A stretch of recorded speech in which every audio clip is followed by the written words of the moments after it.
The spirit of this particular conference, where everything is starting half an hour earlier, we thought we'd kick off this panel before time as well. Since we have an enthusiastic panel, but we also have a very enthusiastic audience. So I thought we'd start now. My name is W.P.S. Sidhu. I'm a non-resident senior fellow with Brookings India. And we have an absolutely stellar panel here to talk about the Geo-Strategic Linkages and India-Africa partnership. Now, it's very often being considered and even approached that geostrategic interests between India and Africa are in a sort of silo of its own, that they have almost nothing to do with the geo-economic interests or the commercial or other interests. And very often, both of these are approached very, very differently. And yet, nothing could be further than the truth. Because in some ways, the two are very much intertwined. And let me just give you, a few examples. We heard this morning about how India is now stepping up its development partnership with African countries. But development for development and the development partnership and the development assistance to be effective, you need a certain degree of peace and security. This is a lesson that India has learned from other parts in its neighborhood, Afghanistan being a good example, and the same certainly applies for Africa as well.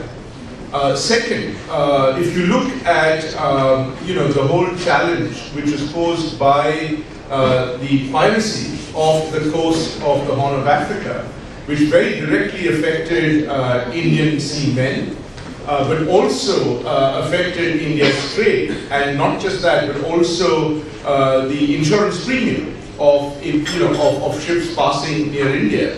You can see that there are very direct economic and geo-economic implications of security dimensions as well. So clearly there are a number of areas where this overlaps, and I think this synergy is going to increase rather than decrease in the coming years and decades.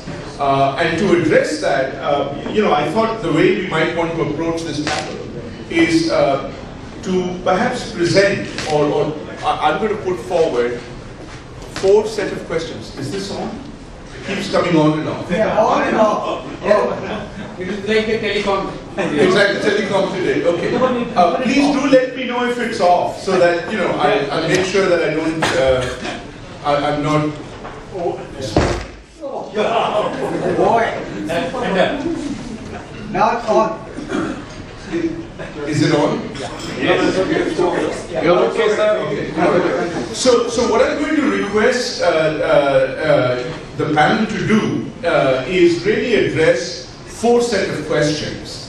The first is, given that you now have a greater ascendancy of geostrategic interests between India and Africa, but more importantly, the linkage between geostrategy and geoeconomics, is it now in fact time to step up and actually have a strategic and security dialogue between India and Africa? Something that India has had with many other partners, including the United States, Japan, including as well as China. Is that something that India and Africa should move towards? First. Second set of questions is, and we've heard this already, India has been the oldest and perhaps the longest serving peacekeeper in Africa. And yet, we have seen that has also been had some challenges, although it's also been fairly effective in many cases. There have also been a recent set of challenges related to including equipment, some charges and allegations against Indian peacekeepers. And keeping in mind the theme of future directions, another set of questions perhaps to address is it time for India to revisit its peacekeeping approach and operations in Africa? Should they be done differently? Should they be done with African Union and African countries? is there a need to revisit that? The third set of questions is, I think in India, along with many other countries, approached and addressed the challenge of piracy off the coast of Horn of Africa, quite effectively. And as a result, the piracy certainly off the Horn of Africa has now dissipated. But are we sure that it won't come back? Have we addressed all the root causes that led to it in the first place? What about similar, outbreaks of piracy in other parts, off the coast of Africa, West Africa in particular? Are we prepared? Is Africa prepared? How are India and Africa working together, or could they work together to ensure greater peace and security along the sea lines? What can be done beyond this just more operational, functional sort of approach to deal with that? Last but not the least, I think it's also very important that while we as India and Indians may have a very particular perspective of how we see ourselves and our operations, be it peacekeeping, be it counter-piracy, or be it the peace and security architecture that we're developing, we might think we're doing a very good job. But what do Africans think about it? As the partners in this interaction, what is their perspective? Is in fact India doing as good a job as it thinks it is, or is there room for improvement? And what might those sort of ideas and thoughts be? So really, to start us off in this conversation, we have an excellent stellar panel, as I mentioned, and we start with Ruchita Berry, who's the Senior Research Associate and Coordinator for Africa, UN, and the Latin American countries, centered at the Institute of Defense and Strategic Analysis. She will be followed by General Chandra Prakash, who is the former force commander of MONUSCO in Congo, in a critical time of 2010 to 2013, when there was a lot of criticism actually of India withdrawing its attack helicopters, which was seen as being very important for peace enforcement, as it were. And so this whole sort of debate of how that might be addressed. I'll then turn to Commander Abhijit Singh, a research fellow at IDSA, who's written very extensively and perhaps even operated on counter-piracy operations just off Africa, and is very much closely looking at that issue. Last but not the least, I'm going to turn to Kiru Naidu, a political analyst based in Durban, to really provide a African perspective to see how Africa looks at India's interaction, particularly in the geostrategic and security field in Africa, and what it might do better. And in the interest of getting a lively discussion going, I'm going to request all of my panelists to speak for between 10 to 12 minutes, definitely not more than 12 minutes, and to set the example, Ruchita, over to you. Thank you, Chair. Thanks a lot for the introductory remarks and setting the tone for today's session. I think it's extremely important that we are discussing strategic issues. I find that most of the time when we are discussing the India-Africa partnership, we are talking about economic and trade-related issues. So it's important that we discuss those issues, because that is the large chunk of India's partnership with Africa, development and the other related issues. But as the Chair pointed out, development and security go hand in hand. So I think it's extremely important that we also discuss the strategic issues which impinge on India's partnership with Africa. What are the future directions going to be in terms of our partnership with the African countries? So quickly, I think I will introduce the subject by talking briefly about India-Africa partnership. India and Africa together, I think, in terms of throwing some statistics for you, together form about 1/3 of the world population today. And Africa, in terms of size, Africa is 10 times the size of India. But we should always remember that Africa is made up of 54 countries. It's not a monolith. So obviously we can't have one size fits all kind of policy for Africa. There are several regions in Africa, several regional organizations, apart from the 54 countries. But the African countries themselves have come together and looking for integration.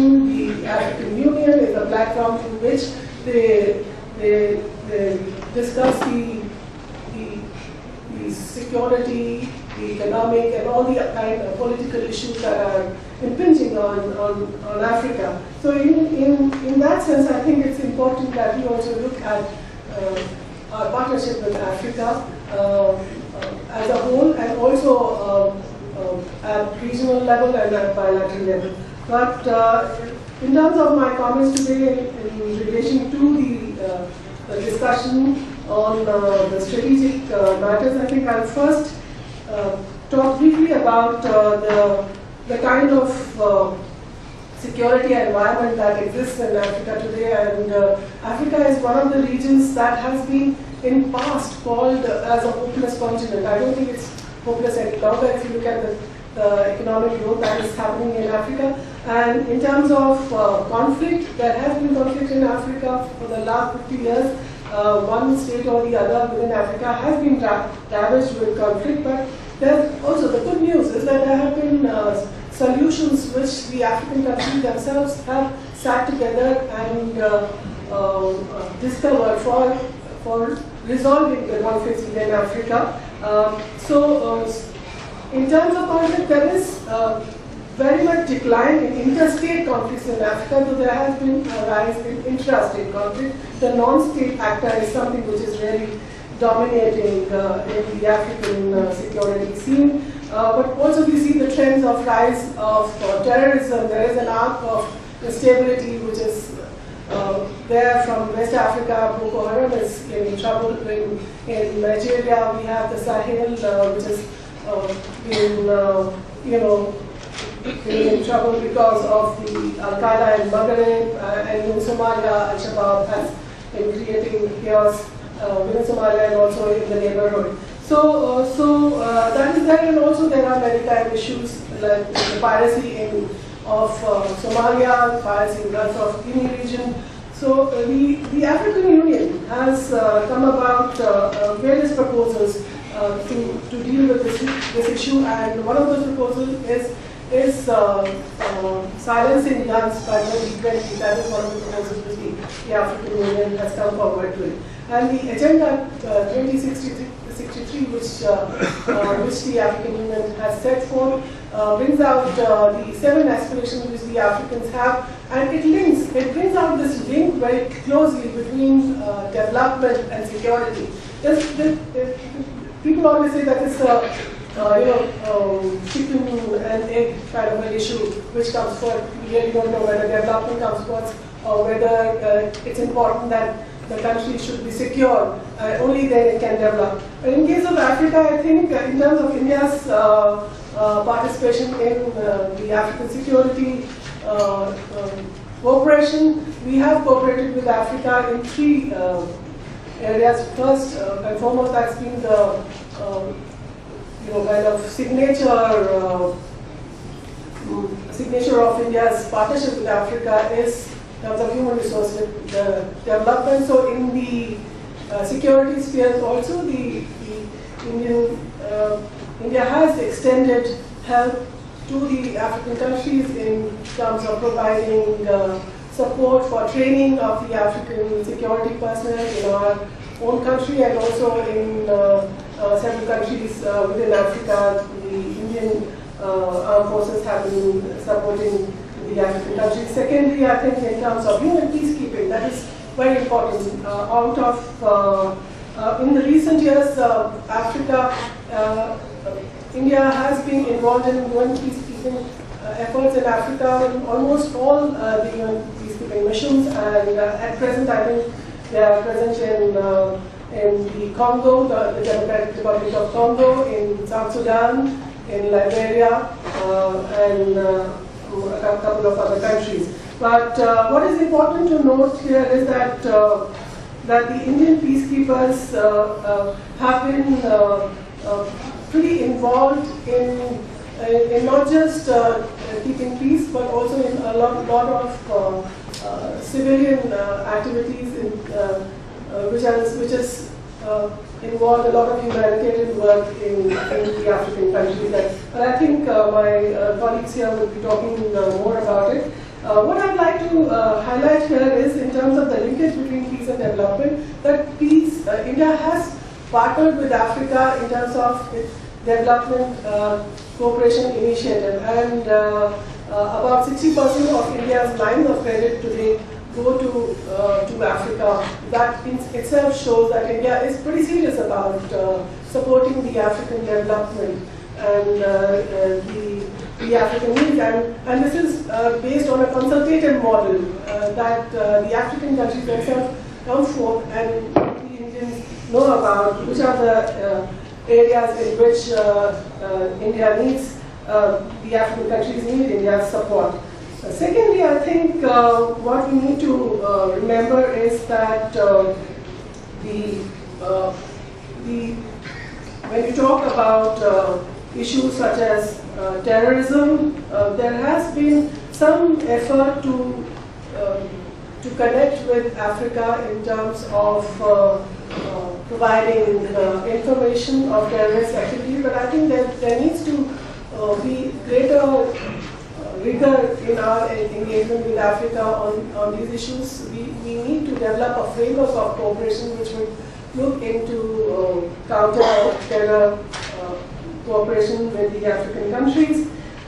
Thirdly, I think what is equally important is the issue of piracy, which has been troubling the African region. And piracy, I really acknowledge what the chair has mentioned, that the root cause of piracy in Somalia has been basically the problems which are there on land. You know, the fact that there is underdevelopment in the region, and the fact that the main source of employment for the fishermen in Somalia had disappeared because of illegal fishing of Somali waters, and also by dumping of toxic waste by a number of countries in the water, in the Somali waters. So that's the reason why the Somali piracy came about. And while the piracy has come down in the recent years, there are reports coming out now from Somalia which suggest that that we need not think of withdrawing the task force from Somalia, because there might be chances that this kind of development might re-emerge in the Somali waters. So I think what we really need to do is now develop a framework of cooperation with the African countries, and do something about starting a strategic dialogue. At IDSA, we've had a strategic dialogue for the last 3 years with the African countries, where partner institutions from Africa have joined us in discussing and debating these issues. But I think there is time now to have a structured dialogue which discusses various themes of security challenges which both India and Africa face at a track 1 level 2. So I'd stop here, and over to you, Chair.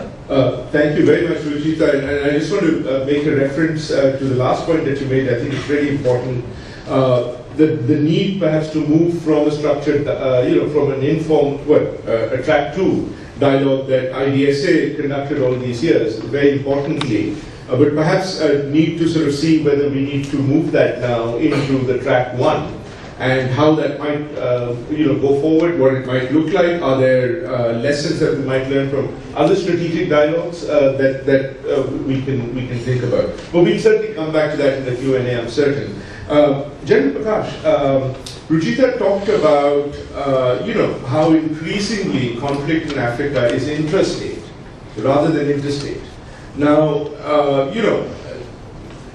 Indian peacekeepers have been there right since 1960, so you're really carrying an historic flag. But the nature of conflict, as Ruchita mentioned, is changed very, very dramatically. Given that, given the greater expectations, I don't know, perhaps of the states themselves, but also many in the UN for more robust peacekeeping, is Indian peacekeeping able to keep up with this changing sort of challenges of peacekeeping? Or is it time for us to revisit the whole model of peacekeeping vis-a-vis Africa in particular? Thank you, Chair. I'll try and answer the questions that you raised, and also the questions that you had put across before touching the remarks. Let me just introduce myself before that, let me just thank the organizers for giving me the opportunity to talk about peacekeeping and talk about Africa. I say so with little confidence because in the last 6 years I've been very closely associated with Africa per se. Of the 54 countries in Africa, I seem to have traveled and visited 19 of them. And I totally agree with the fact that not much is known to the Indians about Africa, whereas the Africans know much about India. Similarly, even in India, not much is known about the contributions of peacekeeping. And I've always been telling in my personal capacity to people in power that we have done a lot for Africa, but we haven't gained much of it. We need to look at things differently. Let me start with certain facts about peacekeeping in Africa and Indian contribution. There are 21 completed missions in Africa. Indians participated in 16 of them. Today, that's about 80% participation. Today, there are 10 peacekeeping missions in Africa. One of them is an AU mission in Somalia. The balance 9 are UN missions, and Indians participate in 5 of those missions. The speaker on the left had mentioned about Congo and Sudan. That's where we have maximum number of troops. The highest is in Congo and in Sudan, about 3,650 and 2,318 in Sudan, South Sudan. If we talk of our overall contribution to peacekeeping, we are the 3rd in the world.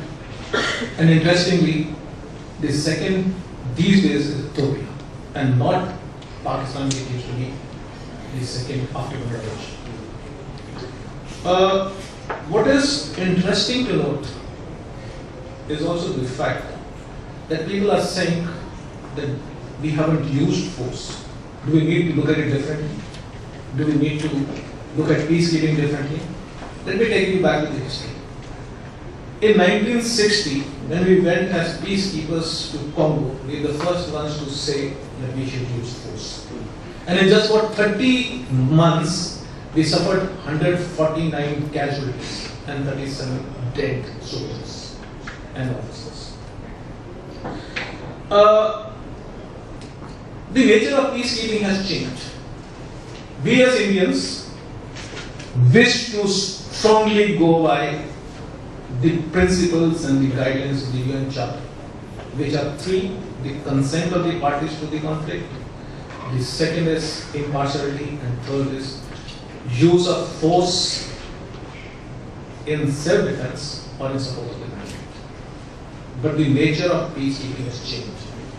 What the Africans want is to use force. To use force in terms of not peacekeeping, not peace building, but in terms of peace enforcement. What we are looking for is peacekeeping and peace building.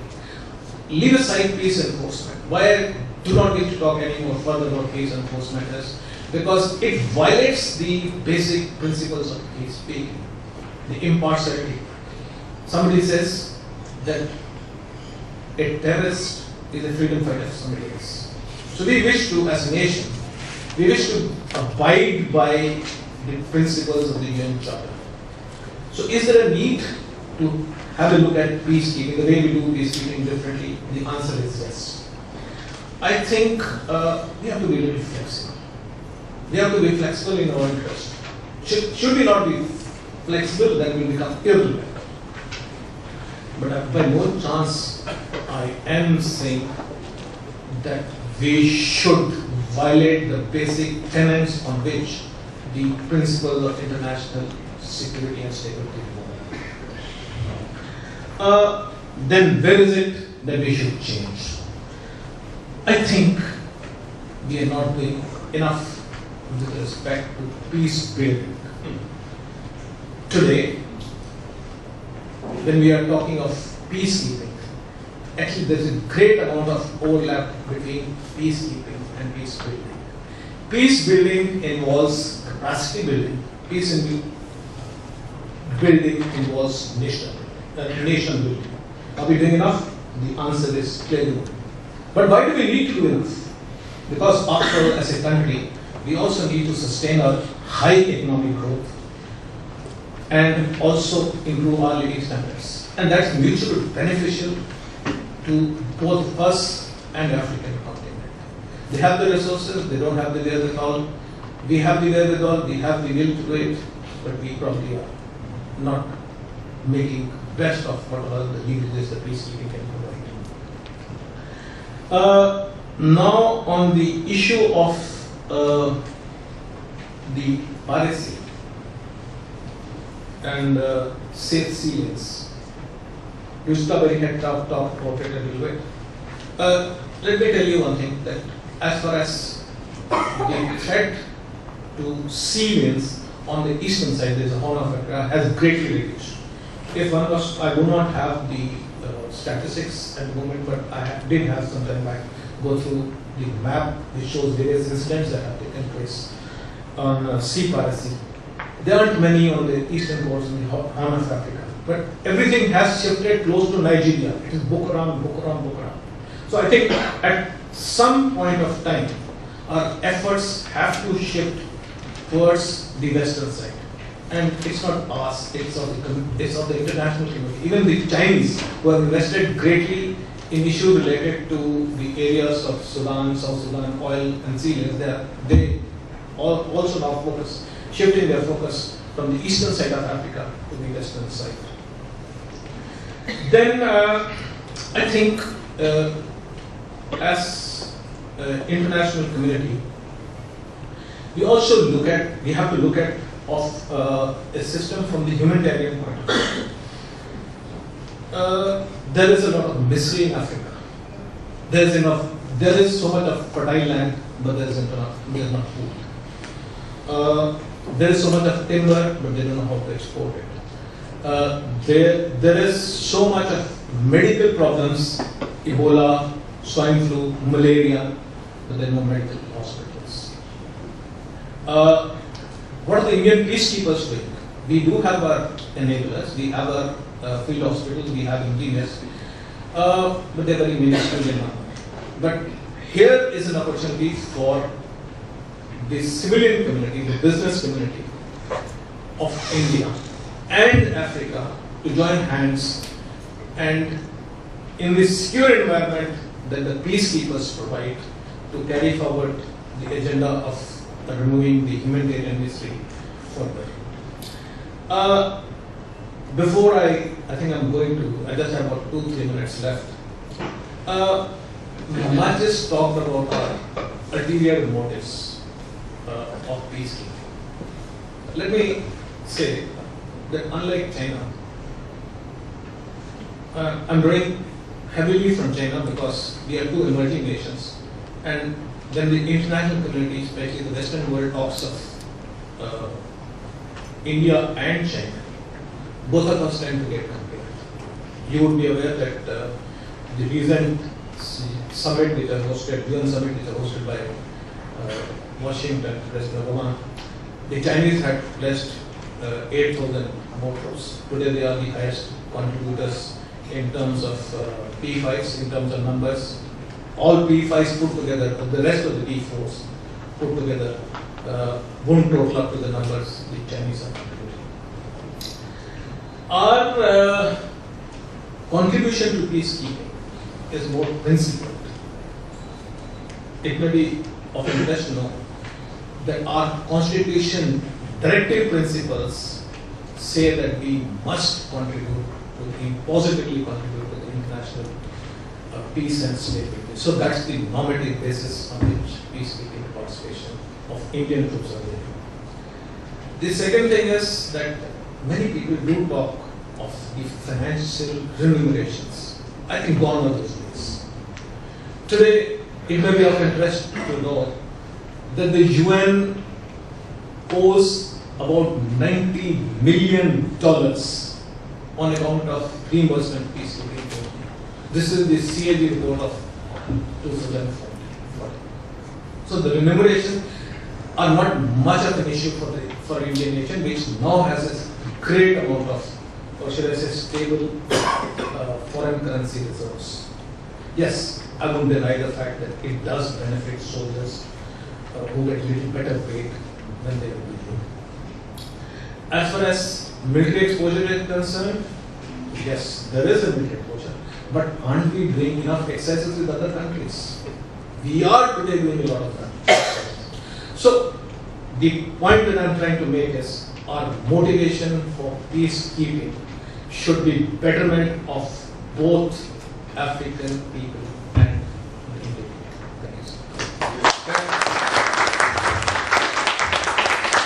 Thank you very much, General Prakash, for that excellent overview and presentation. Absolutely superb. It actually raises two sets of questions, which I'm sure we'll come back to in the discussion. But let me throw it out here, both for your consideration and for the audience.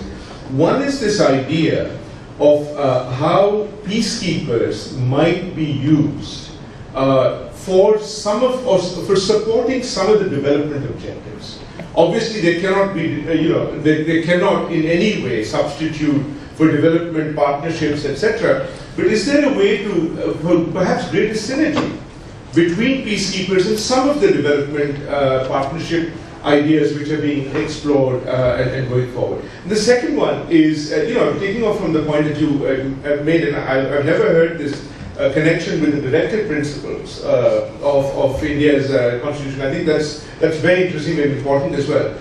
But the one question I have is, while Indian peacekeepers and peacekeeping upholds the directive principles, surely it could also be to India's economic advantage in some cases, without necessarily contradicting the directive principles. Are we being very shy about that, whereas other countries that you mentioned are quite open about using peacekeeping to advance their own economic interests? So in a way, isn't there a little bit of an overlap that we could reconsider? But these are questions that we'll come to in a bit. Let me turn it now over to Commander Abhijit Singh to talk about the maritime challenges in general, but the anti-piracy operations in particular, but really to see where does that take us into the future. Thank you.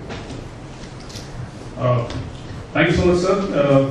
I'd like to start by saying that I did have some structured comments to make, but I thought that the questions that were raised by the chair are really apt.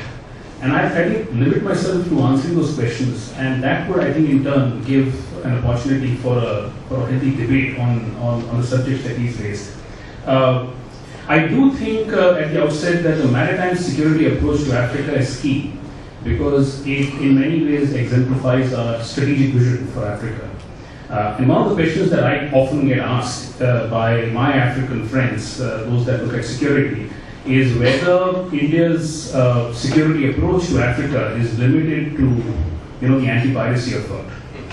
So what they're essentially asking me that is this episodic, driven just by crisis? Is this a reactionary sort of approach to security, or is there a broader strategic underpinning to what India wants to do with Africa? And that leads me to the anti-piracy discussion. It is true that a lot of security is related to economics, but that logic, to put it very bluntly, can go only so far. You see, what's happened over the past about 2 decades is that the big breakdown between maritime relations and sea is not on questions of economics, but on questions of governance of the global commons.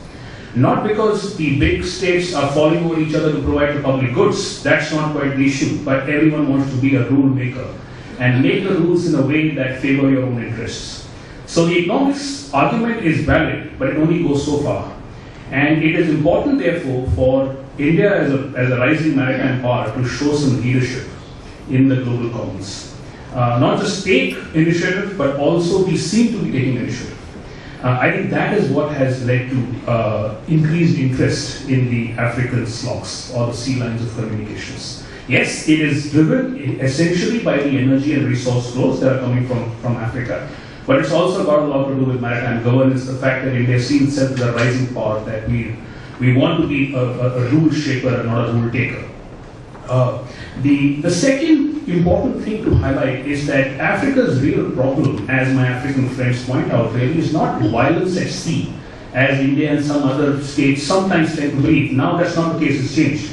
But until some time back, we thought it's just piracy, the violence happening at sea. The real problem is the failure of governance, maritime governance. There are no institutions, they talk about legal institutions. So they actually need capacity building.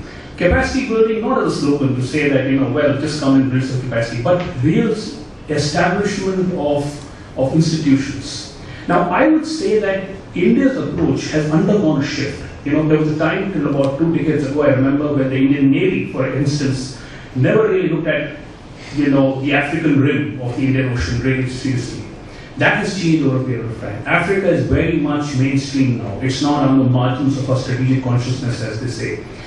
This is a discussion that we have every day. And in fact, through the IORA and the IONS, the Indian Ocean Naval Symposium, we are discussing security on the African rim almost on a regular basis. So Africa is very much there on our strategic horizons.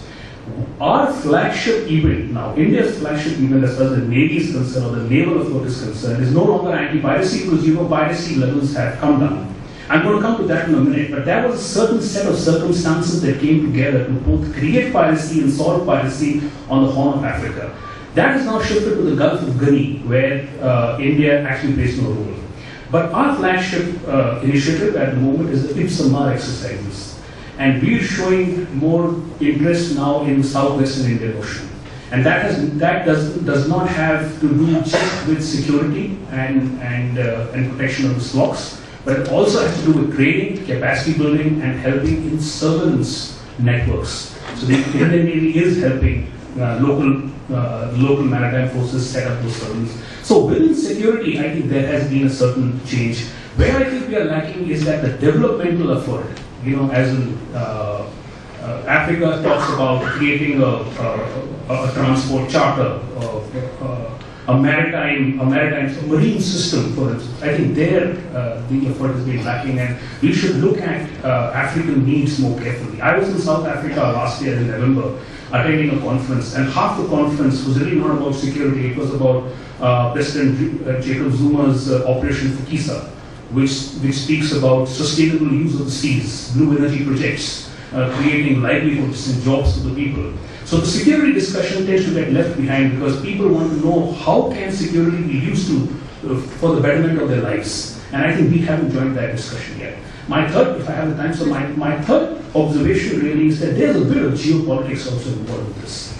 I mean, I go with economics logic, but much of what happens in the Indian Ocean region now goes beyond just economics. If you were to look at the Chinese maritime Silk Route, and I can not talk about Africa without, raising the China question, because a lot of what India does in the Indian Ocean region, to an extent, is driven by the Chinese efforts to raise their presence in this region. The maritime Silk Route the fact that they are now thinking of constructing 5 of these corridors, transport corridors, which will bring in raw material from the interiors of Africa to the east coast of Africa, means that the Chinese do have a plan for greater maritime presence, security presence in the Indian Ocean region. They will need their navy to be providing security to the flow of this traffic.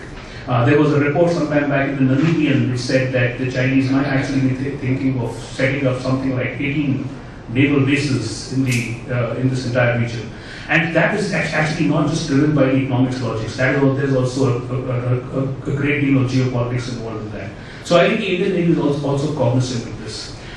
My last point, because I have actually a lot to say, but I'm just breaking this into small pieces so that we can sort of have a discussion on this. My last point really is about Africa's own maritime strategy, the own thinking of its own security. In my understanding, the problem that Africa really faces is that there are security communities. Can you hear me? Check. Hello? So the real problem actually is that the security communities have their individual maritime strategies. For instance, there is an EU maritime strategy. There is an SABC maritime strategy that has very little to do with sustainable security. That is more piracy linked. There is an ECOWAS maritime strategy that looks at security in the Gulf of Guinea. The ECOWAS strategy is the most refined strategy to my mind. They have a very clear understanding of what needs to be done. But none of these security communities are really on the same page when it comes to the specifics of what needs to be done. I think India needs to not only deal bilaterally and through the AU as we do, but also through these security communities to understand what exactly is it that is needed to be done. For instance, we don't talk very much with the ECOWAS in terms of what they want on the west coast of Africa, and they have a need for specific maritime coordination centers that can coordinate the surveillance effort. Our surveillance capacity building on the east coast. But Africa doesn't want anything on the east coast because you see piracy has come down on the east coast, it's all moved to the west.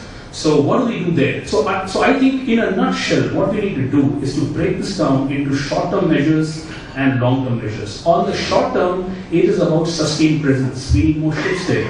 We need to be liaising with the local authorities, local police, the maritime police and the maritime forces on a regular basis, try and build capacity at a local level. That's the short term.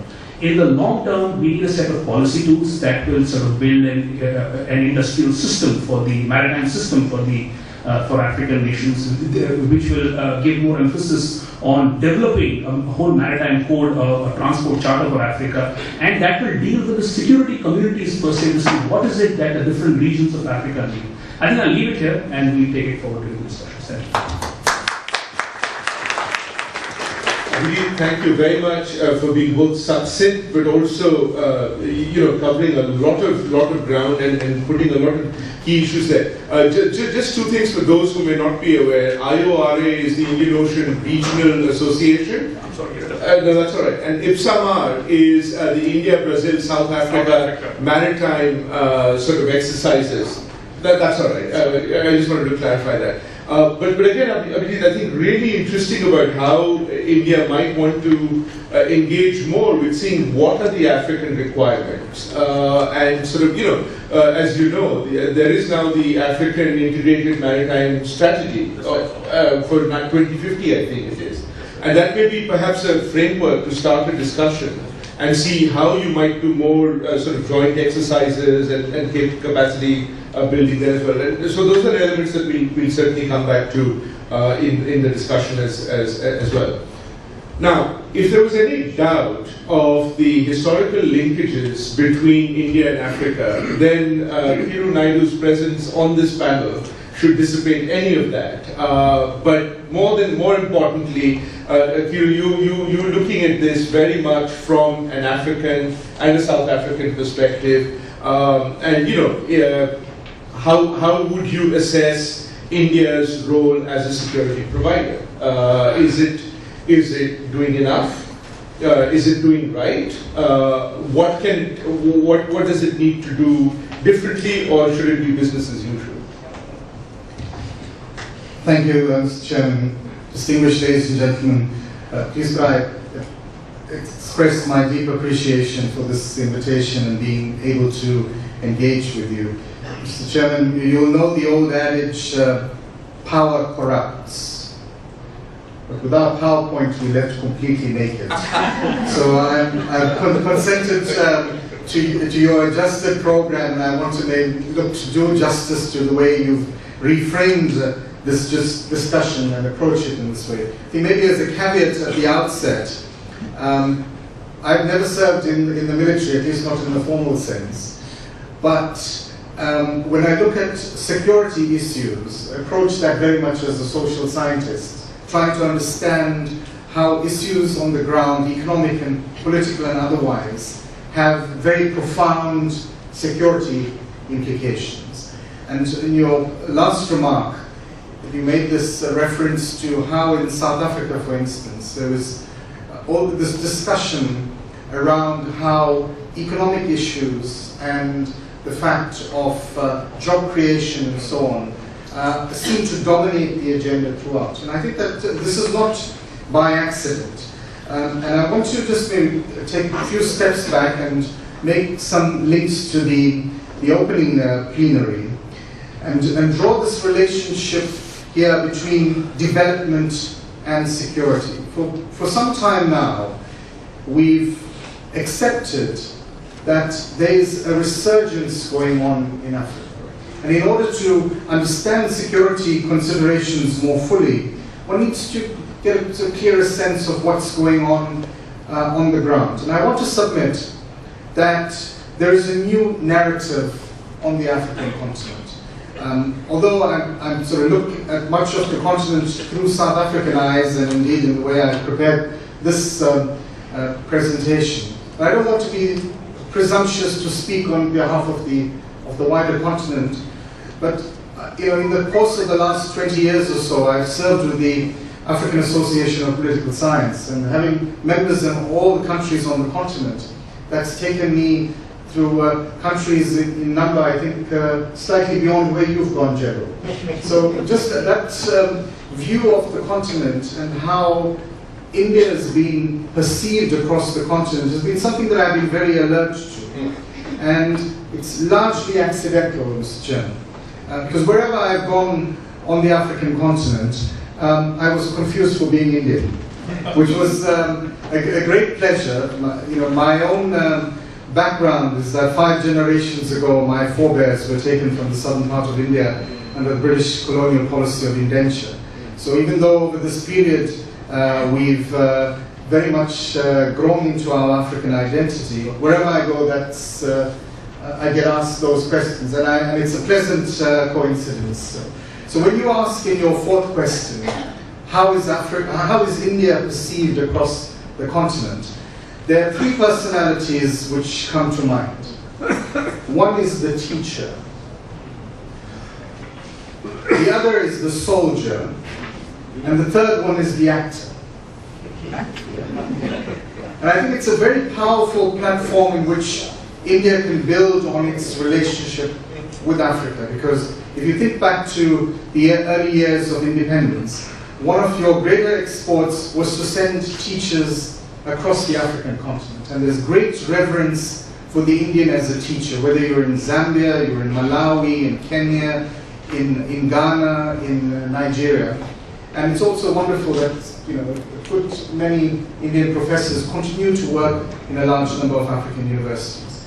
The other role is that of the soldier, and the great prominence to which Indian peacekeeping missions have been given in terms of your foreign policy, and the positive manner in which that's been received across the continent. Notwithstanding the selected issues to which you referred here, I think on the whole there's considerable appreciation for that. And of course, with your export of culture in the form of film and other avenues, I was in Addis, pity the ambassador's left now. I was in Addis in a market about a year ago, and there was a little kid following me and singing a song from a Hindi movie. Of course, I'm not being a person who doesn't spend too much of time with films. I didn't recognize the song, and he was perplexed as to why I wasn't responding to that. But I'm just sketching that to suggest that there is a tremendous affinity on the ground. So unlike American troops, which are very unwelcome in Afghanistan and elsewhere, even though there's an important role they're performing, I think there's a greater reception of the Indian across the continent. But just stepping back a bit, this whole idea of this new narrative that's sweeping across the continent.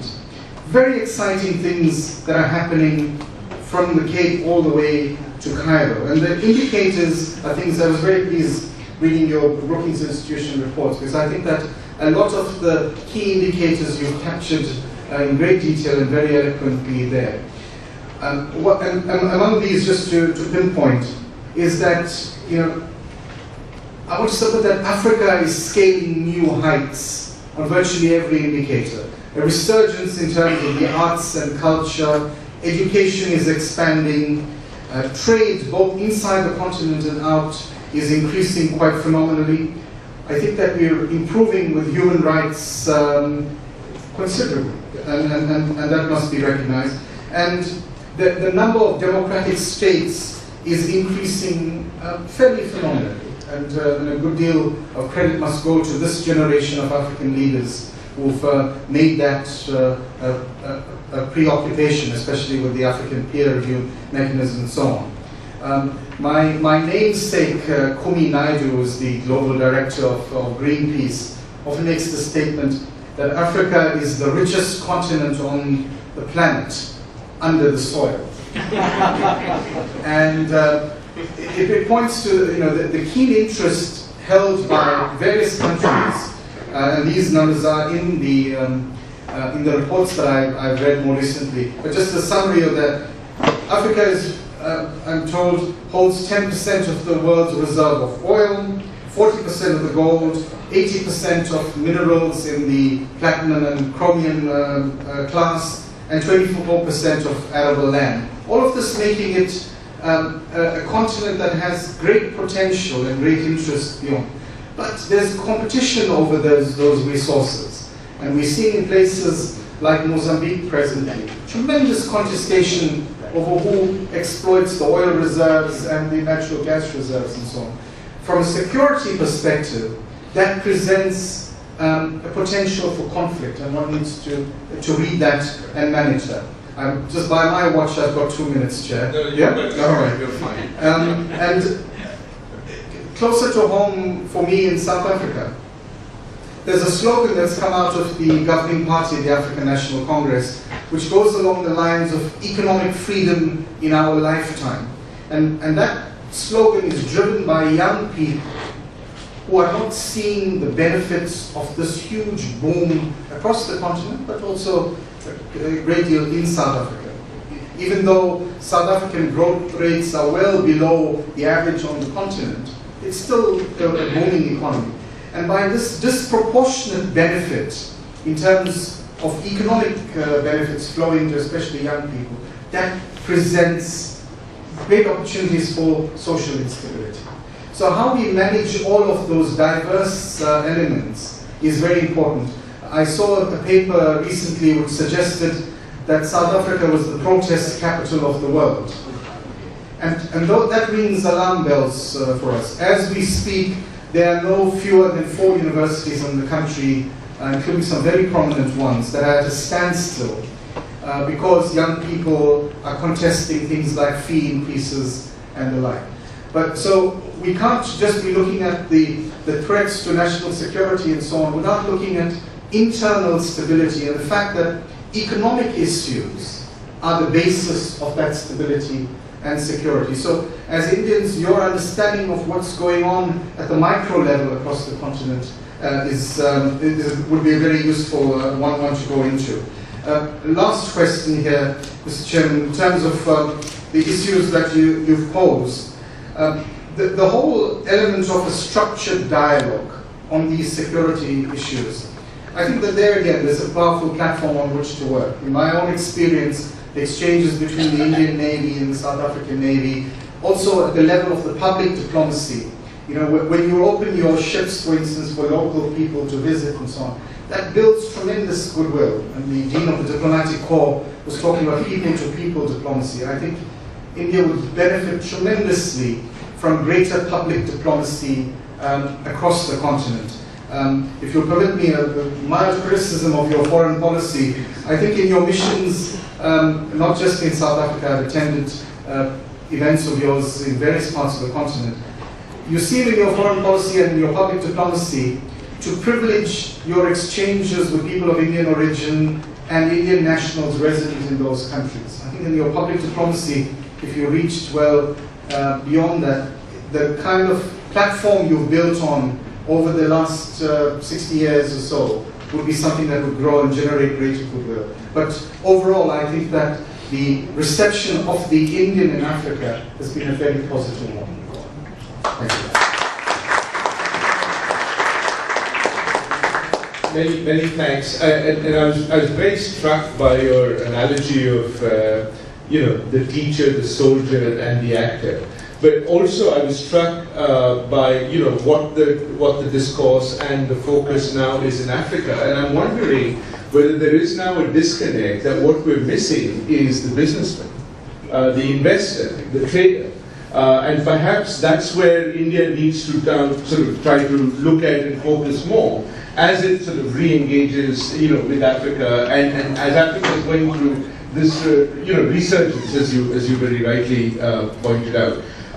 Let me actually thank all of my panelists for two reasons. Number one, for being so much on time and really being succinct, and yet at the same time being, providing so much of input that we have more than enough time for discussion. Second, for actually moving away from their, prepared presentations, and in some cases PowerPoints. And I apologize for that, but I don't want to deny any of you that privilege. So please do reach out to them for the PowerPoint presentations. I'm sure they'll be willing to share that, and I'm sure that you're welcome to use the PowerPoints in your Q&A, in the discussion, if that comes up as well.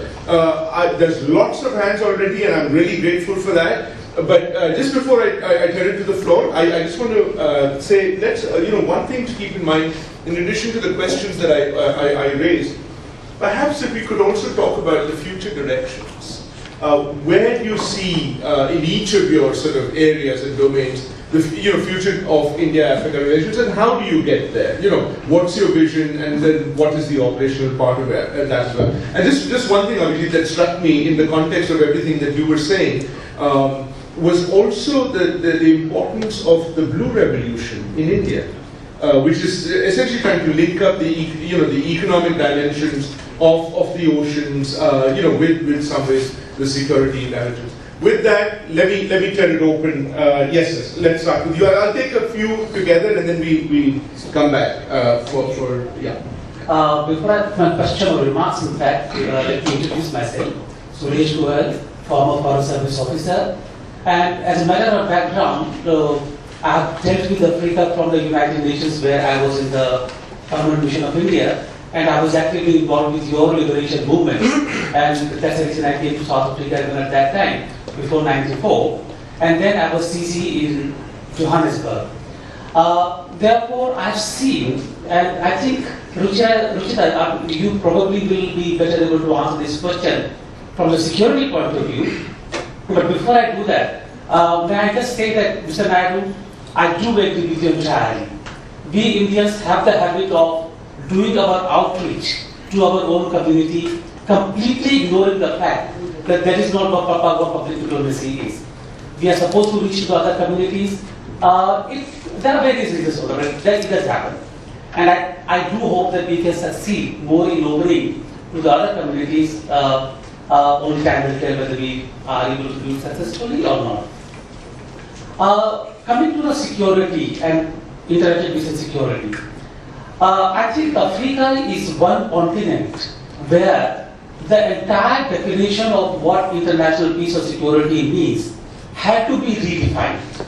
I still remember in 1994, when we were discussing the agenda for peace and you talked about peace building, etc., etc., etc., when we were discussing all those things, and India, you know how clear it is that the United Nations only has a role in interstate or international conflicts.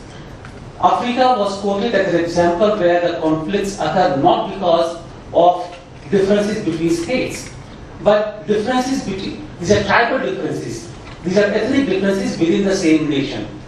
Take the example of Rwanda. Congo, the only two international conflicts which come, or Somalia, the only two international conflicts which come to mind immediately really are, I think, I noted them down, Eritrea and Ethiopia, and that's it really.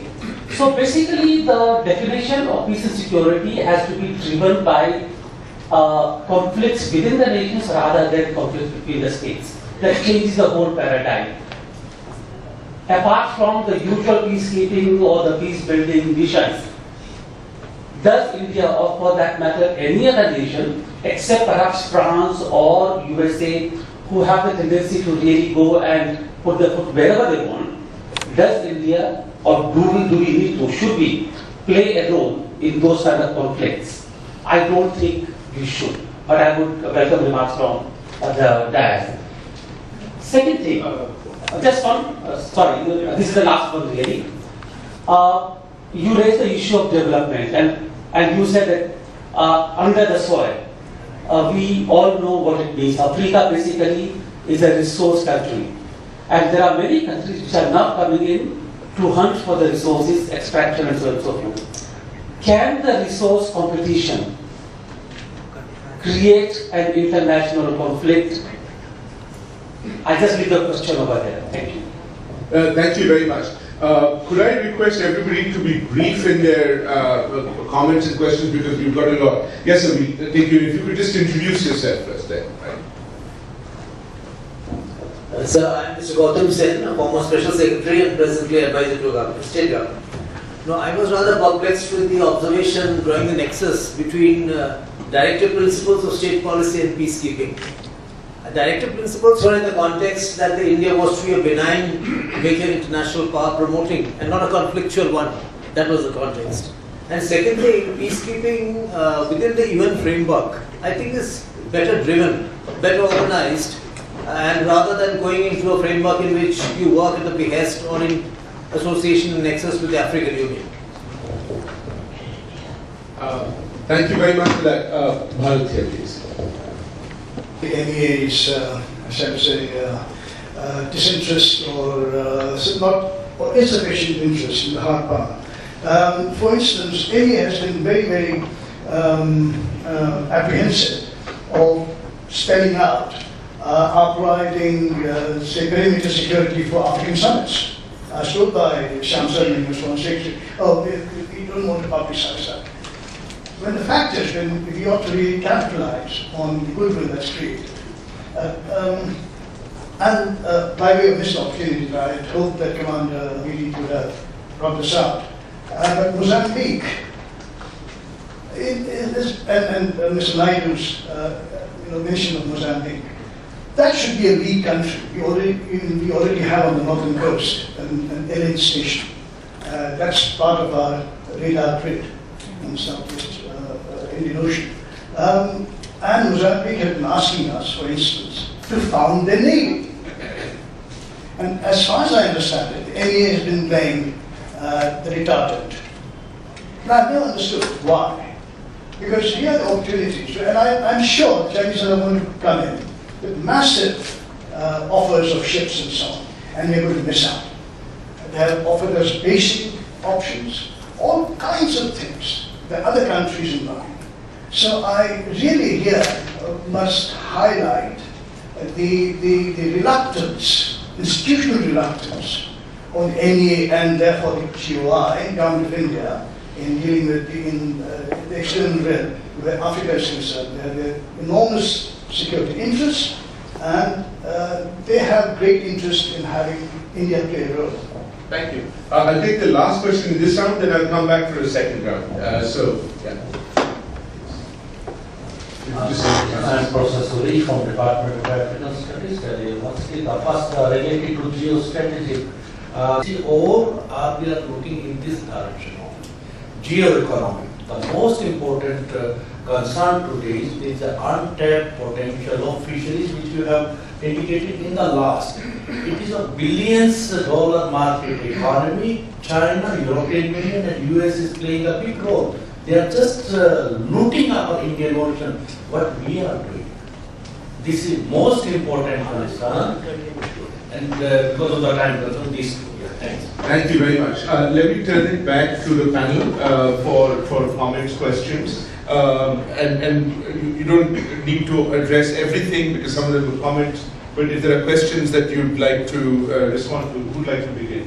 Rushita, why don't you begin? Because I know you have to leave in a while as well. So.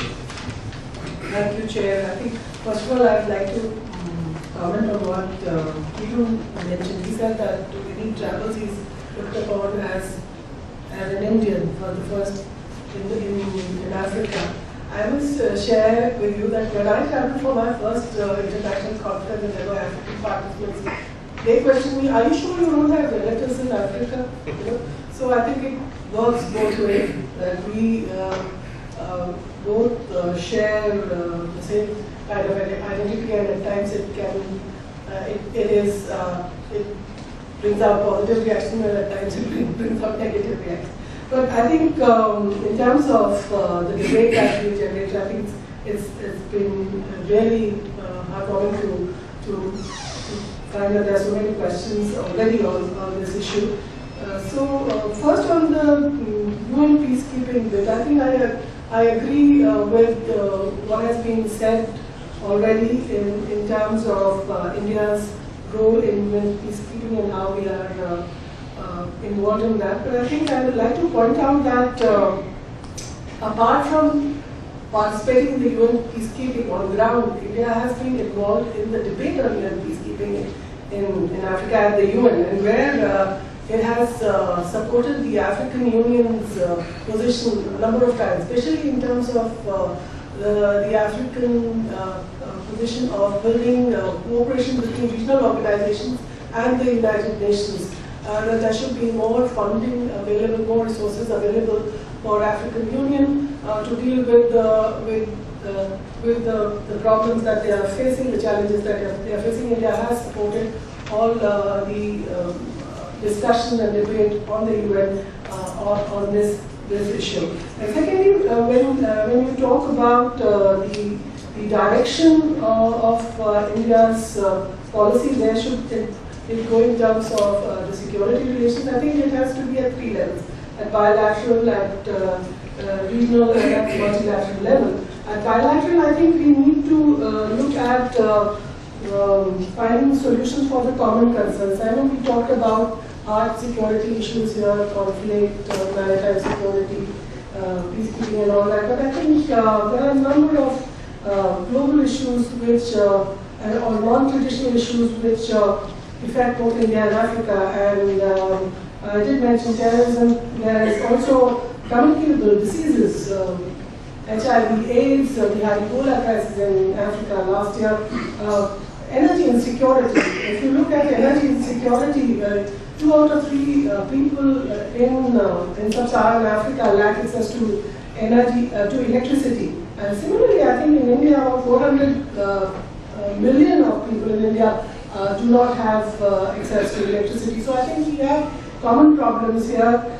Similarly, drug trafficking is a problem in African regions. It's a problem in India too. Climate change, environmental degradation, food security for all, cyber security, space security. These are some of the challenges which are common between India and Africa. And I think when I mentioned about that dialogue, I think these at a dialogue, at a track 1.5 or track 1 level dialogue, these are some of the issues that can be fleshed out between India and Africa, and solutions could be found. At multilateral level, I think it's important that India and Africa come together and converge on various issues which are dealt at the fora like the UN or WTO, where you talk about food security issues too, and come to a common point in terms of taking this relationship forward. I think I'll stop with that.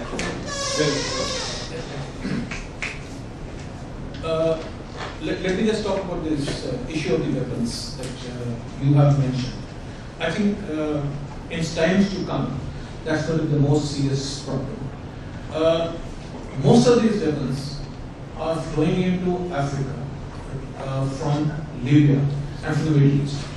In fact, the cost of a AK-47 there is less than $50. And what is of bigger concern is that whether it is Boko Haram, whether it is ISIL, or whether it is whatever the terrorist group it is, they are joining hands for a common marriage of convenience, and that's a very worrying factor, and that is not being addressed adequately. But having said that, the Indians do not have, the peacekeepers are not there in any of those areas, whether it is Mali, whether it is Central African Republic, whether it is Nigeria, and that's where we are behind. It's time that we do develop intelligence about it and then do something. Thank you very much for that. Well, thank you, Chair. Maybe just a 30-second intervention on one of the last points about the missed opportunities.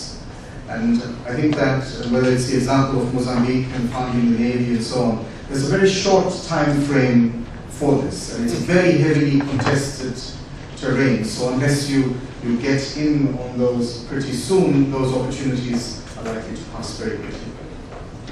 Thank you. Abhijit, the same question and fisheries. I'm actually going to try and address two important points that were raised. One was this very interesting question raised by Professor Bharat on why doesn't India have a hard power approach to Africa. I do think this is a very this is an important question to ask, sir. And I want to actually say this during my remarks. But India's approach to Africa can actually be divided into two parts. One is the approach to the Indian Ocean archipelago, and the other is the approach to Africa. So there is a model of collective security that we follow for Africa, which we don't follow for the Indian Ocean archipelago, as in Seychelles, Mauritius, and the others. There we follow a comprehensive security model, wherein hard power is an element. And you are absolutely right about the fact that this wasn't the case in 2003 when we did the waterfront security with Mozambique, we did set up a surveillance station, as you said. But you see, sir, that didn't pass the test of consensus in India and in Africa. Because I suppose, I'm not an expert in this, but I suppose we didn't want to replicate the China model in Africa. And it was somehow found, in the wisdom of the MOD and the NEA, it was found that if we had to reach out to Africa and do the same kinds of things that the Chinese were doing in the Nigeria, the Ghana, the Namibia, then it would be seen as a failure of Indian defense policy. So we want a consensual model. So and do all that the Africans wanted us to do. But that would mean low-level capacity building, some surveillance equipment, training, and all of that. But not give them high-level, as you say, hard power. But the hard power model does apply, sir, and it applies to the Indian Ocean archipelago, which gets me to your point, sir, about the blue energies energy project. You see, there is a putative Modi doctrine in the Indian Ocean archipelago. Maybe Mr. Modi doesn't know for himself, but experts say that the doctrine is definitely there. And the doctrine has 3 or 4 elements. One of them is that on the questions of hard power, there will be a bilateral dealing. So if the Seychelles and the Mauritius and all need a maritime patrol aircraft or a patrol boat, they will deal with the Indian government directly, and it will be done on priority. There will be mini-laterals that will look into security issues. And most importantly, there will be blue energy projects. So which is why when Modi went to the island states, there was a great deal of talk about the renewable energies, marine sciences, setting up of radar postal stations, setting up an entire surveillance network. So we have a more comprehensive model of security towards the Indian Ocean archipelago, some of the African states. But that model has so far not applied to Africa, where it definitely needs to be more consensual. And the Africans, I think, are at the moment not quite ready to see India rule China on East Africa. That's what I think. I mean, that's just my view. Thank you very much. General Chopra, you've been very patient. I'm going to turn it back to you.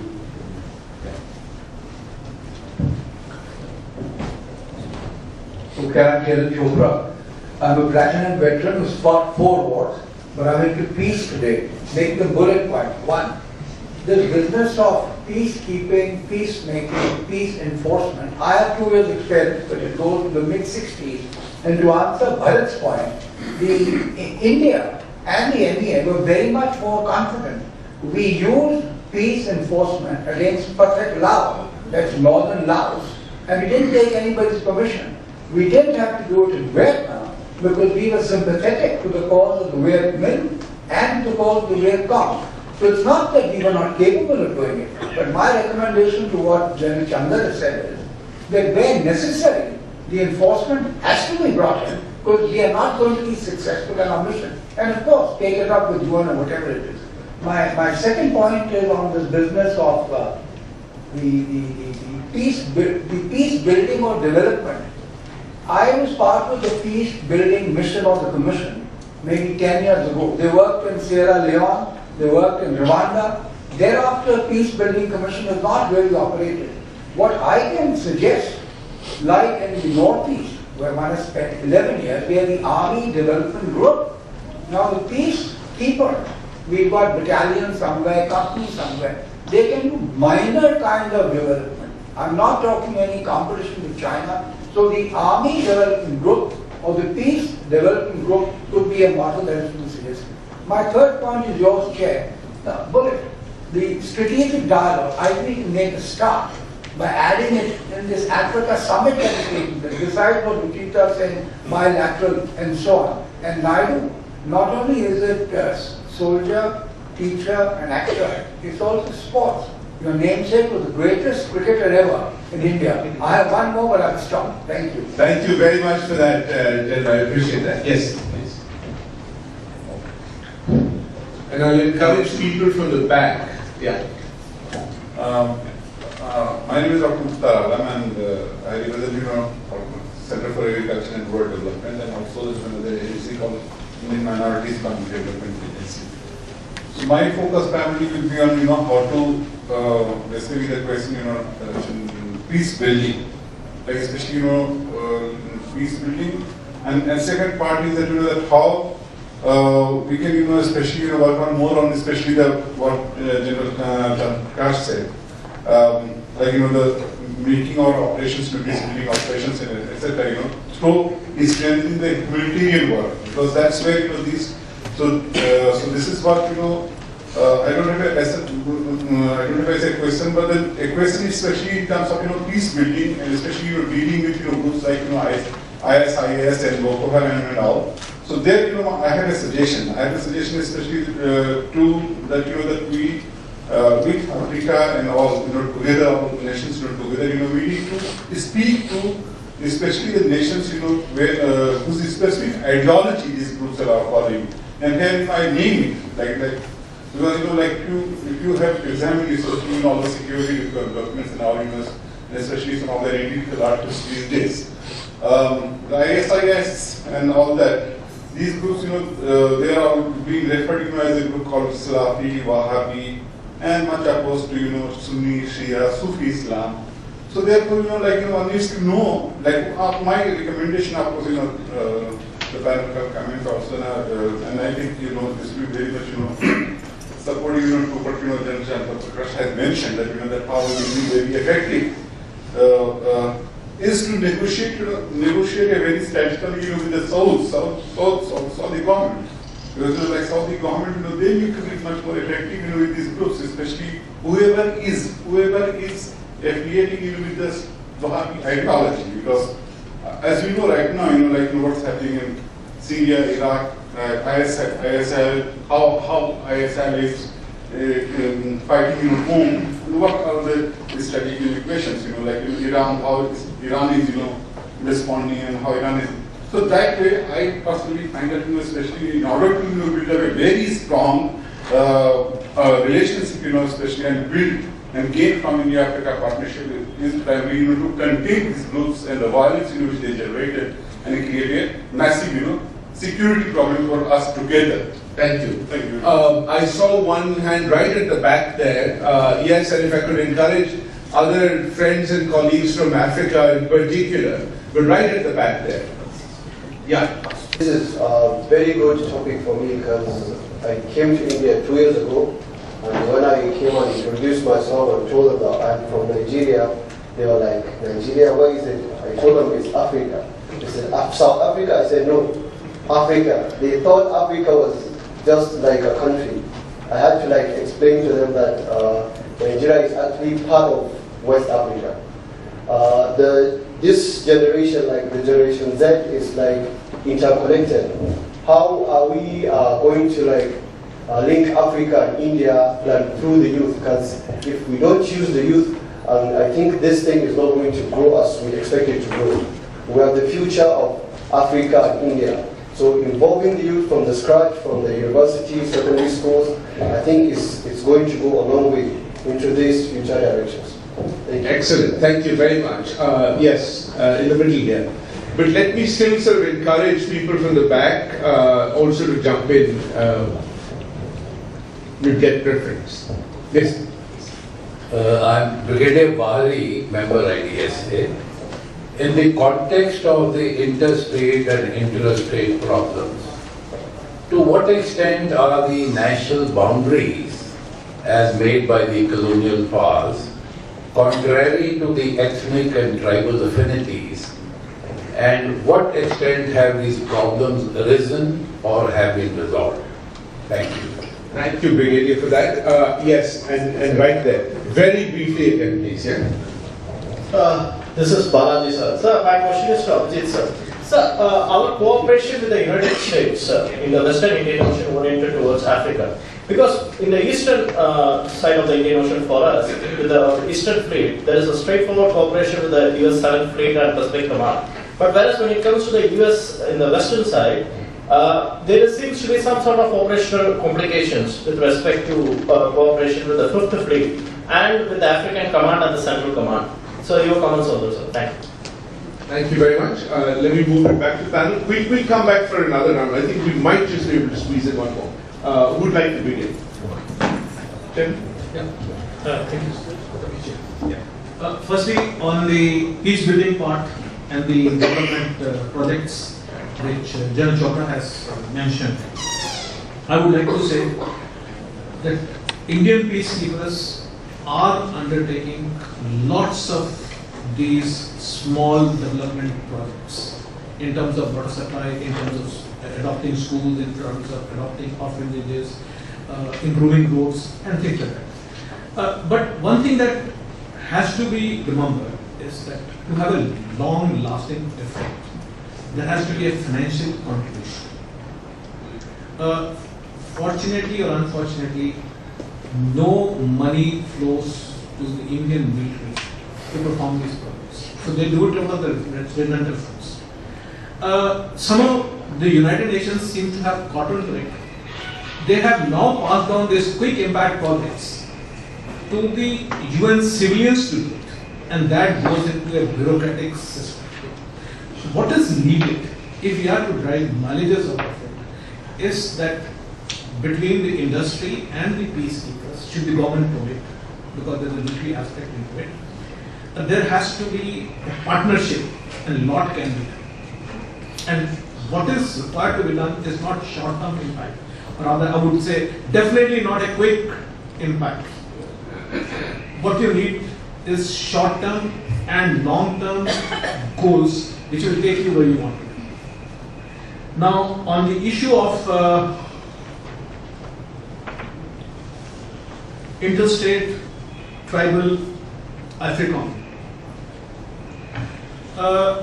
you would know that AFRICOM is a late creation of the Americans, and its headquarters is based in Germany and not in Africa. I have a number of times interacted with the commander of AFRICOM. In fact, we used to regularly meet after every 3 commanders. they have their own interests. They have their interest in certain parts of Africa, and it's unlikely that we will have partnership with them. It's the UN, AFRICOM, and the concerned nations which have a partnership. I don't think we should even strive at it, and nor will we have any benefit of it. Nor would the Americans be interested. Thank you. Thank you very much.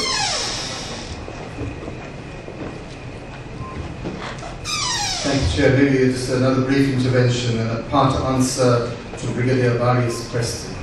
I think that it's an important issue, and it's a matter of ethnic cleavages that plague the entire continent. And there's always the great risk that countries will break up on account of these ethnic cleavages. We often frown upon this big man syndrome in politics, where some leader holds everything together at tremendous social and other costs. But countries like the Congo always had great risk if they were to break up. That creates all kinds of regional instability. In South Africa, we're very concerned with the instability in various countries on the continent because our borders have become porous and we have major issues with undocumented migrants and so on. And I'm embarrassed to say a good deal of that which has led to xenophobic violence and so on. So that's another grounds for potential to break up. But closer to home where I live in the province of KwaZulu-Natal, we've had a politically impotent challenge though to breaking up the republic where there's a strand within Zulu nationalism which would like to see an independent kingdom of KwaZulu. I describe it as politically impotent because I don't think it's got any traction, but a major concern, ethnic cleavages and what this has for political stability. I'll just answer Balaji's question on why we haven't played, or why India hasn't played more of a role in West African piracy, especially cooperation with the US and the EU. I think the answer to this really lies in understanding what was India's approach to the piracy of the Gulf of Aden or of Somalia. What happened of Somalia actually was very extremely rare. It is very rare for a state to be a failed state, for it to have no sort of territorial waters or EEZs, for there to be a transit corridor announced wherein you can actually go set up a convoy, get the ships. It is a perfect opportunity for a navy that has limited capacity, for instance the Indian Navy. I mean we are growing but we don't have the same capacity as the US, to showcase its efforts. So it was great for the Navy to go out there, get the ships through the corridor and get them and then also project its efforts and show itself in good light. Now West African piracy is really very different from the East African model. There are hijackings there, but there is no hostage taking. There is smuggling of cargo that happens. Most of it happens within the territorial waters. So contrary to what you might think, the US Navy and the others don't actually play a role in safeguarding those waters. Those waters are protected by the regional states, and they don't want outside states to be playing any role there. So even if the Indians wanted to do something there, there's only so much they can do. Where the American Navy scores over us is that they have an excellent bureaucratic system. The AFRICOM, for instance, does an entire project called the Africa Station Partnership that looks at simply capacity building in West African states. So not only do the ships go there and deal with local agencies and build up capacity there, they also do these workshops. And there's a whole command that is doing this. The Indian Navy is very limited by its resources and also its also in terms of its bureaucratic capability to be able to do these workshops and all of that. So if you look at EU, which does something called the CRIMCO, which is the protection of the critical lines of communication in the high seas, not in the territorial waters. The EU has the ships. There is a whole bunch of nations that have come together and they've given their assets to be able to do that. The Indian Navy can't do that. So we are constrained by our capacity, and there's only so much that we can do. Thank you. Then do you want to come back? Thank you very much. Something that even though I've come back and it's an out of turn intervention. what I wanted to share with the House is that as far as African continent is concerned, there are shared interests and there are shared concerns. And this is a reality. Shared interest because the African continent has natural resources and the world outside has potatoes, and the Africans need the finished goods. They also need farm development. Concerns is related to security. Unless there is a secure environment in Africa, people cannot function.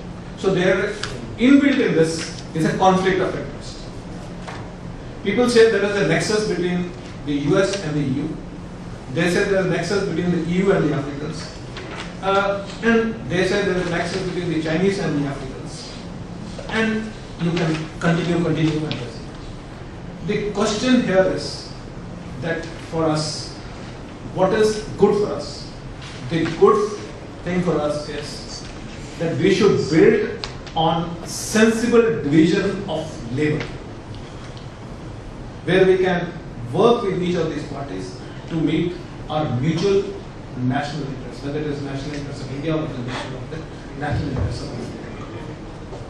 And in this, I do see a lot of opportunity on the economic front in terms of providing the development projects, micro-hydel projects, schools, medical, even defense protection, defense equipment, ready-to-eat meals. There are many such small and big projects which we can take on jointly, and even in this nexus, there's scope for growth. Thank you very much, and I'm sure the business is listening into this. We still have about 4 minutes left, and I'm just only going to accept questions from African participants now. I just want to try and encourage that. Yes, sir, there. You might qualify. Thank you very much.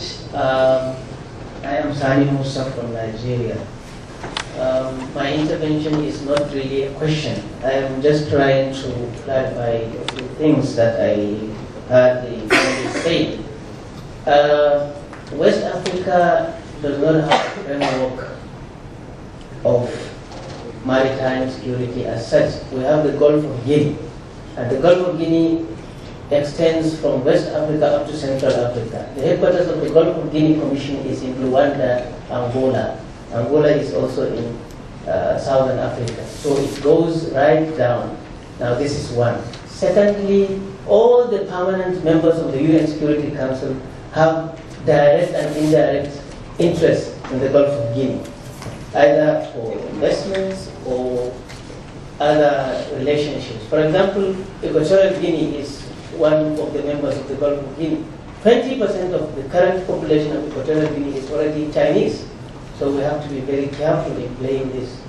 And thirdly, there are a lot of the maritime boundaries of these countries are not really clearly defined. Let me give an instance between Nigeria, my country, and Sao Tome and Principe. The exclusive economic zones overlap, and there is oil. So we had to create a new mechanism, which we call the Joint Development Zone, whereby the two countries will share whatever the resources that will be extracted from there. So it is very clear that we have to be very careful in calling these foreign powers, because very soon they can start, creating a lot of tension in that for their own personal or national interest. Thank you very much. Thank you very much. I'll take one last question there. Yes. Yeah. Thank you very much. Axel Hanaitivas, my name. Your mic's not on. It's on? Yeah. It's okay, on. thank you. Axel Hanaitivas is my name. Heinrich Böll Foundation here in Delhi. I was struck that there was very little, I think only one remark on the Indian diaspora in Africa. I think Mr. Naidu mentioned that, criticizing a little bit, let me say, a kind of exaggerated focus of Indian diplomacy too much on the diaspora. That's at least how I understood it. I think there has been quite a change over the years, over the decades, from a very distant relationship to a more kind of more active engagement of the Indian government and its diasporas in various parts of the world, and I think it's accelerating now. And I'm wondering, I mean, how does this new kind of activism, let me call it diasporic policy activism, which particularly the Narendra Modi government shows now, how does this play out in Africa? Does it play out, and how do you see the possibilities, but also the risks? It's a question maybe also to some of the other panelists. Thank you. Thank you very much. Let me turn it back to the panelists for closing remarks, literally very, very short because we are now on time. 30 seconds, 1 minute, and maybe one question that was not answered about the role of social media and perhaps other ways of, particularly youth, being able to connect with each other and how that might sort of be facilitated. I mean, why don't we start with you and then we do I just have one last remark to make. There was in passing a reference made to this, made to diplomacy.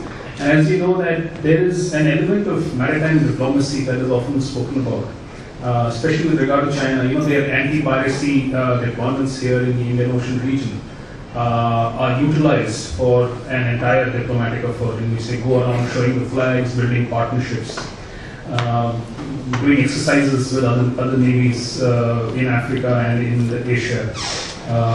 I think that's one area where we are definitely lacking. Maritime diplomacy in the way that that big maritime powers like the US and China see it, that hasn't quite happened in India's case.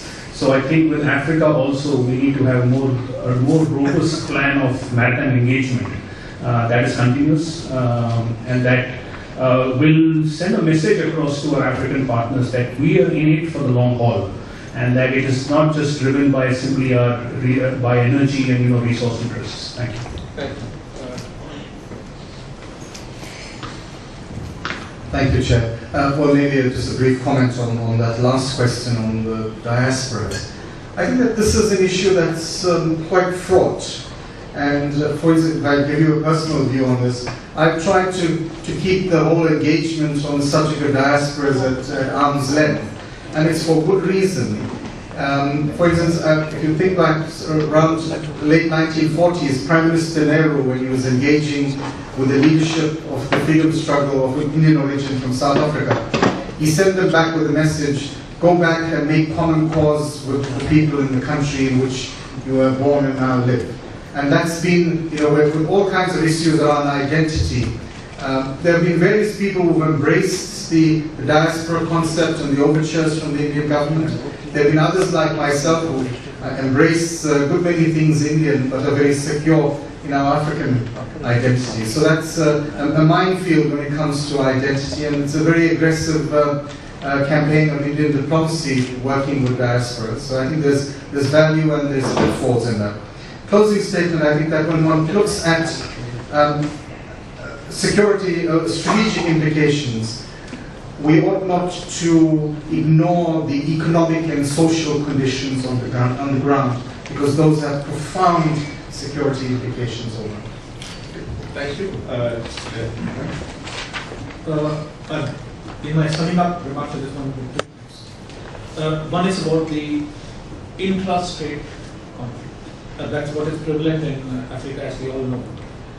But as far as the Indian policy on peacekeeping is concerned, and peace enforcement, as one of the person in the audience has mentioned, we cannot forget the fact that even intrastate conflicts have interstate dimensions. And it is there that we have to tread very, very carefully. And most of them are transnational in character. So when we say that we do not wish to get involved in peace enforcement in Africa, maybe there's much more to what we and the decision makers, the planners know.